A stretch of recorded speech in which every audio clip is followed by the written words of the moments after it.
It's been a dirty secret of the criminal justice system for a long time. Thousands of people going to jail for minor offenses like spitting or drinking in public.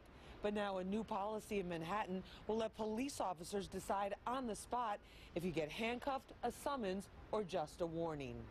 Me, unfortunately, I was put through the system and I did not belong there for something that was very minor, and that, you know, the penalties are very harsh, especially on the minority. Eric Gonzalez says the arrest cost him his job. He believes police officers should have options when dealing with offenses like urinating in public or riding a bike on a sidewalk.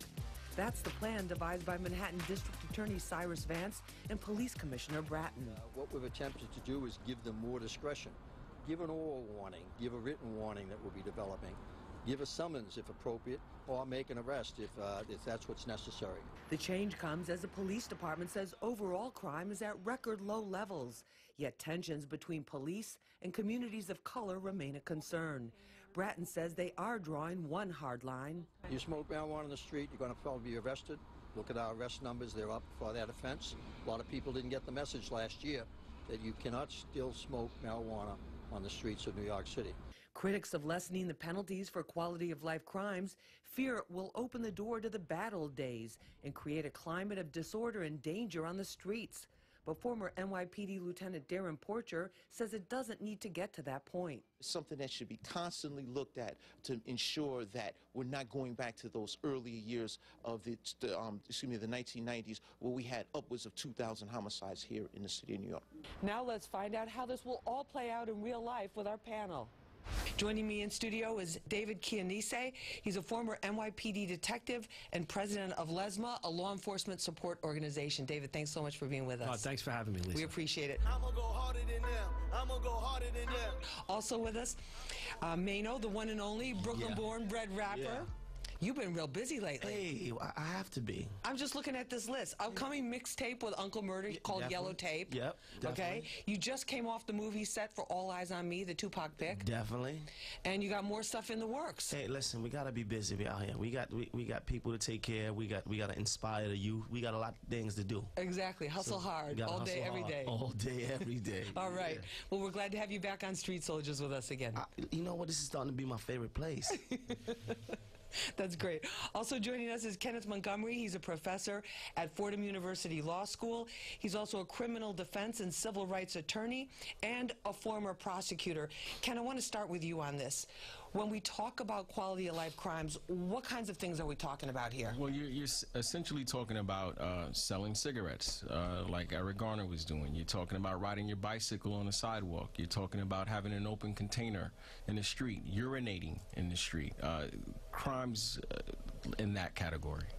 And then in terms of the way that they have previously been enforced, I talked to a guy this week. He was had a full-time job, had a career going, a young guy, was just starting out. He got arrested for an open container, and then because of the arrest and having to go through the system, ended up losing his job. Listen, there's been hundreds, if not thousands, of people who have been incarcerated, jailed, central booking, held maybe a day or two before they saw a judge. And in my opinion, I think to be in a civilized society, for us to think that that's okay, I think that's a problem. And finally, you have some district attorney's office who are taking the right approach. All right, and we're going to talk about that too in a moment. David, I want to bring you in as a former NYPD detective. You were out on the streets. Your organization works with a lot of police officers right now. What are your feelings about the way these quality of life crimes, some are getting arrested, some are not? There's different plans coming into effect. There's a lot of confusion. Both for the civilians and for the law enforcement officers. There does need to be a reform, 100% guaranteed. I don't think they're doing it right in the sense that get your facts together, figure out what it is, release it to the public so you don't have this. People drinking containers thinking, hey, it's okay, I'm going to have a few beers. They're getting approached by the cops. They're going to get issued summonses. There's arguments. You're creating the situation yourself. Better to generate the plan 100%, release it to the public. This is what we're doing. This is what we're on board with. Our officers have been instructed, and we're going to do it. The administration is just completely out of whack on this. they're really behind the 8 ball. And there's a different kind of like different laws and different policies in different boroughs. Well, not different laws in different boroughs. The penal law is the same. The legislature hasn't changed anything. It's just how the policy is implemented by different district attorney's office and how the policy is implemented in NYPD. Different precincts have different precinct conditions. You know, at one police plaza, you have all the big wigs who meet monthly or even probably weekly to discuss crime and statistics. So it seems to be that some confusion, obviously, but at some point I agree that there needs to be some dissemination of the accurate policy that each borough or each district attorney's office is going to take, as well as the New York City Police Department. And Police Commissioner Bratton says they are going to be working on something to get out to people so that they understand what the law is. But Manio, one of the reasons for this too, on the political side of it, is the pressure from the communities of color that feel that they have been, you know, disproportionately targeted for these types of arrests. Not even feel, that's a fact. A fact. It definitely is a fact. Like, because what other community are they doing those arrests in? They not on the Upper East Side or the, you know, the West Side, where it's a lot more you know, life is a little bit different. They're not in these places. They're not in these environments. This only applies to impoverished neighborhoods, the ghetto, you know, and you would think some of these, I always say, like, Oh, just say it. You don't have to be all. Shouldn't we be concerned about more bigger problems?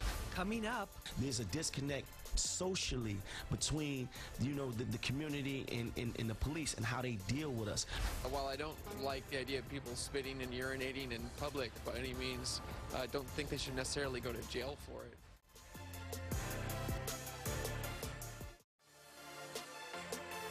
we saw the Manhattan District Attorney Cyrus Vance say that he is going to have some of these low-level offenses, that quality of life, spitting, which we're talking about spitting on the sidewalk. And let's think about that. Someone goes to jail for spitting on a sidewalk. That just seems. So is that a quota thing? Because I'm trying to understand. Like, that's a money thing.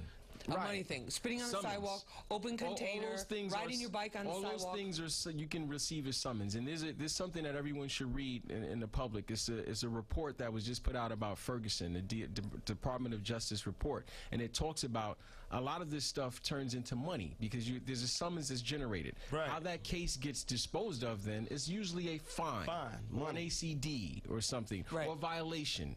And that goes to the court. If you don't pay that, you don't show up, you get warranted, which means police officers now have to come look for you, bring you back to court. So it's a still wind up paying. Yeah, it's money. And you have an open warrant on that. What about that, Manio? Yeah, you still wind up paying regardless to what. I think I agree with my guy.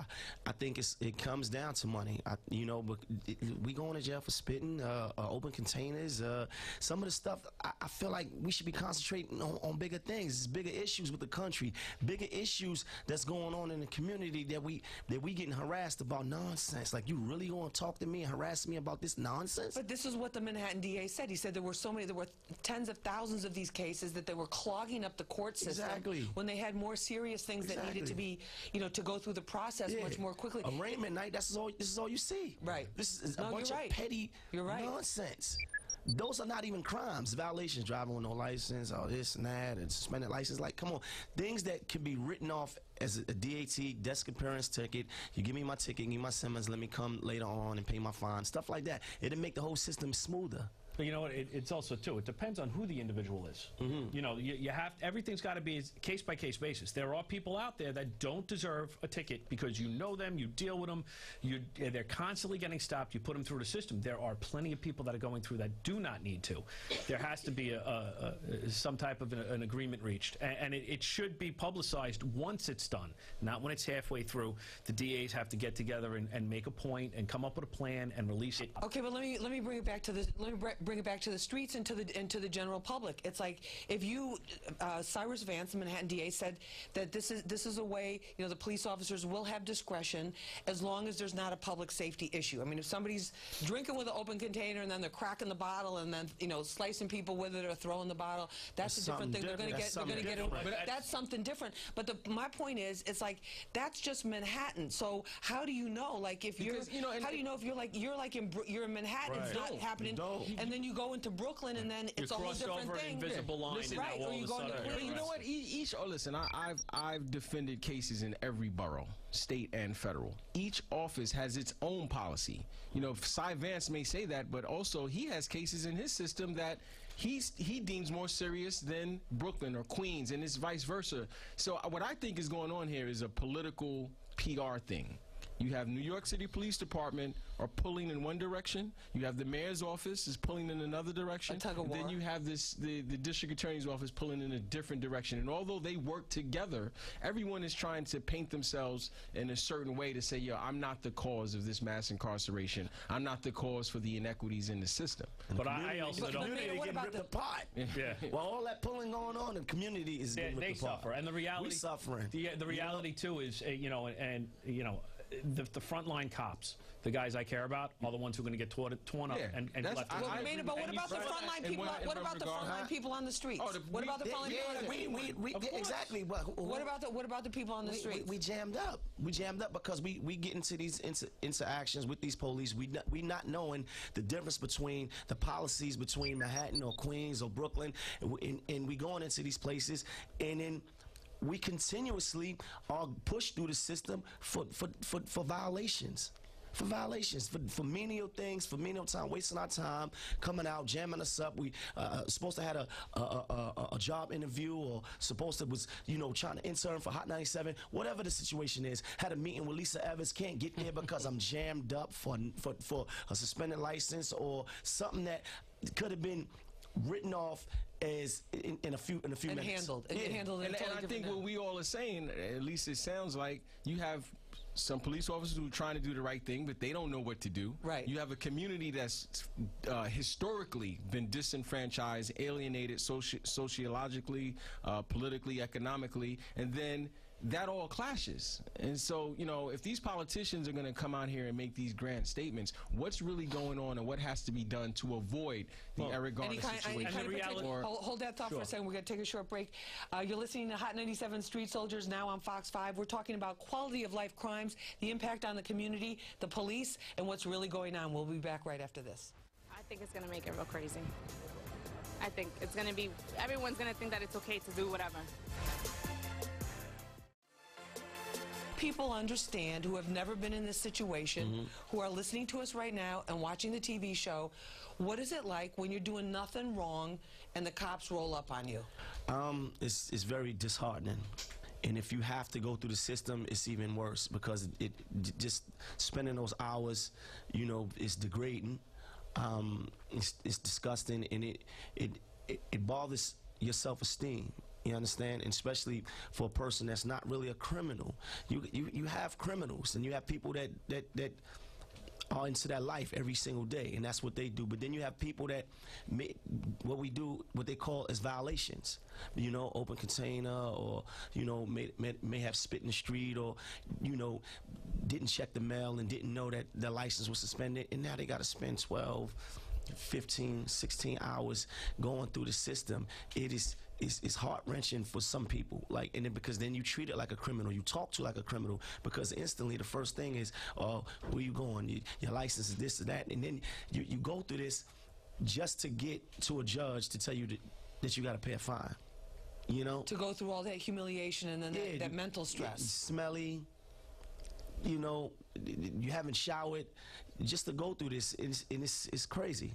And what about the ongoing stress after that? Is there like a residual stress where you're kind of looking at your whole situation when you're walking down the street like, whoa? Well, some people definitely, because then you like shell shock. You can get at any moment, at any time, any given time, you feel like you could be pressed upon about nonsense. Yeah. You understand? Like things that are really not even crimes. So it's you're always gonna have that defense mechanism after you've been put through these situations. And if it's happened to you more than once, then you already know.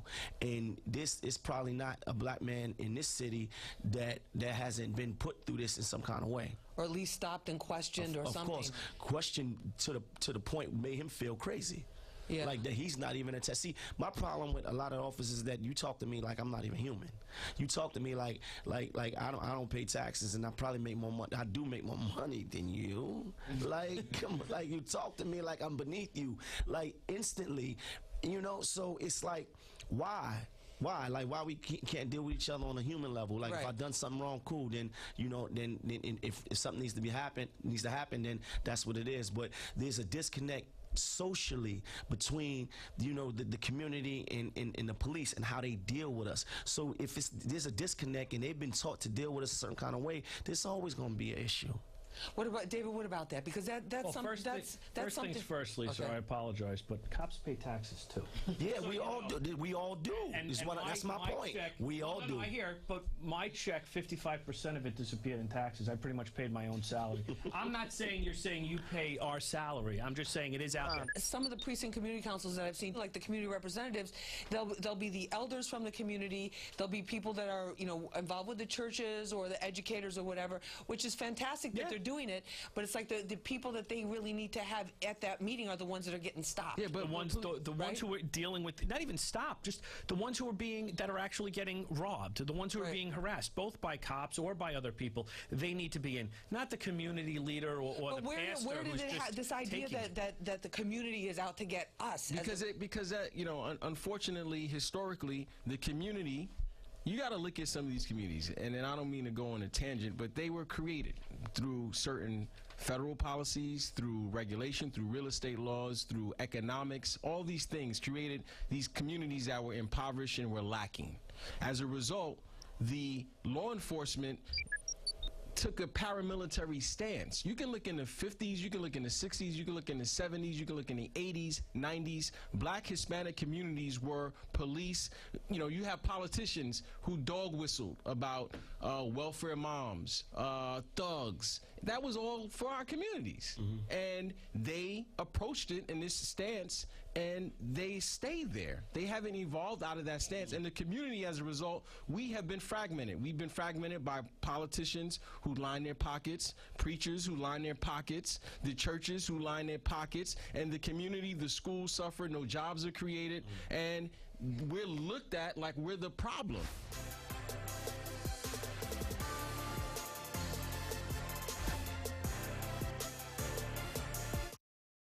The hard questions and getting the important answers. David, what about the attitude of police? There's some former police officers, recently former police officers, who say that the actual way policing is done now, not just in New York but in the United States, it's out of step with the times. That people have changed, that communities have changed, that our ways of talking to each other changed, and that policing is still has that one model of like, you do what I say or else that's it, you're getting cuffed. Absolutely. There's definitely a disconnect. You know, listen, police departments nationwide, the morale is down. It's destroyed. It doesn't matter what department you go to. They feel like they're under attack. Rates of assaults and whatnot against cops is going through the roof. So they're on the defensive. You know, that's creating a bad situation, too. The reality is you're not going to solve this problem. We're not going to solve it here. We're not going to solve it out in the waiting room. The reality is these departments and these politicians have to get together and start doing it right.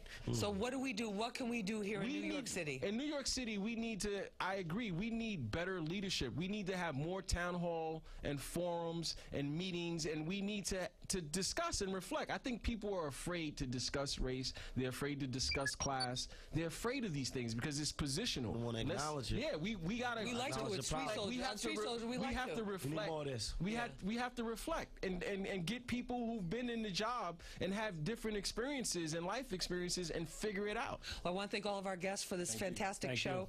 An episode of Street Soldiers. David Chianese, former NYPD detective and president of LESMA, a law enforcement support organization. The one and only Manio, straight off the movie set. All Eyes on Me, the Tupac pick, coming here to Street Soldiers. Watch for his new mixtape with Uncle Murda, Yellow Tape, that's coming out, dropping soon. I'm sure he's got a few other little things popping he's going to tell us about, too. And also Kenneth Montgomery, professor at Fordham University Law School, one of our most prominent criminal defense and civil rights attorneys here, and a former prosecutor. I want to thank you all very, very much for being part of this episode of Street Soldiers, and I want to thank everybody for this discussion. Let's keep it going. Let's do it another time. time. I'm Lisa Evers. I hope you have a great week. Remember, use your mind. It's your best weapon. I hope it's your only weapon. Let's push for peace.